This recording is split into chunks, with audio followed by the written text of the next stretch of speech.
llegamos al tema que nos ocupa, que es, efectivamente, la resolución del Consejo de Seguridad de Naciones Unidas sobre el Sáhara Occidental, sobre la cual España ya se ha manifestado a través de la declaración conjunta salida de la 13ª reunión de alto nivel, bueno, de mediano nivel, porque no fue ningún ministro de su mar, y tampoco parece que estén muy interesados en conocer su opinión, al ver cómo están sus bancadas.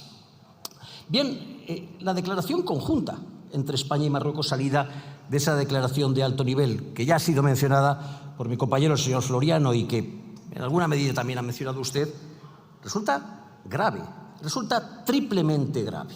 De una parte, porque selecciona tendenciosamente las frases que cita y las frases que omite de la resolución de Naciones Unidas. Por otra, porque reproduce por primera vez en un documento oficial español el lenguaje político de Marruecos, haciendo nuestras sus exigencias. Y en tercer lugar, porque ignora nuestras obligaciones y daña nuestros intereses en la región. En cuanto a lo primero, es cierto que la ONU afirma que las negociaciones deberían emprenderse tomando como base la propuesta de autonomía de Marruecos, pero también lo es que la misma afirma que toda resolución al conflicto debería de contemplar la libre determinación del pueblo del Sáhara Occidental y ser aceptable para todas las partes, siendo en cambio falso que afirme que una verdadera autonomía bajo soberanía marroquí podría ser la solución más factible. Esa es una valoración política de Marruecos asumida y entrecomillada por España como si fuese una imposición de Naciones Unidas. En cuanto a lo segundo, Madrid asume un vocabulario que no es neutro, sino que reproduce los marcos conceptuales de Rabat. Referirse al conflicto del Sáhara Occidental como una controversia equivale a ignorar que estamos ante un conflicto colonial pendiente de resolución, ante un territorio ocupado, ante un pueblo oprimido.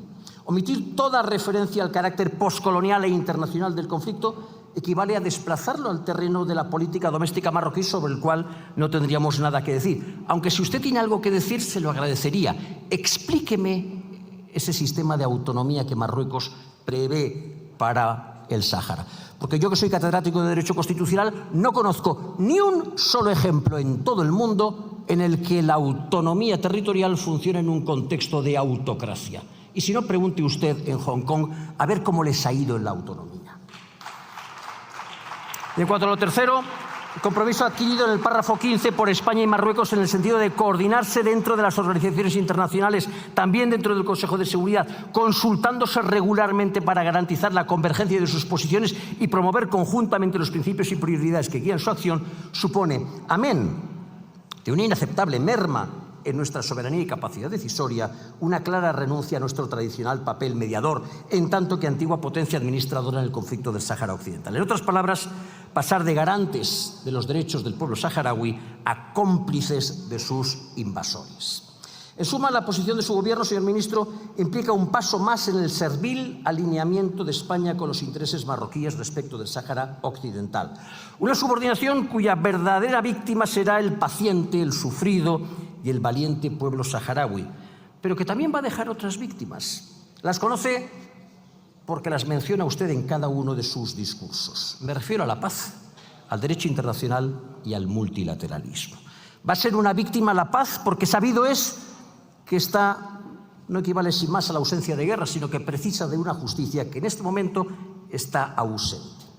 El derecho internacional porque sabido es que este asiste a pueblos como el saharaui dotados de capacidad para definir su propio futuro sin injerencias externas.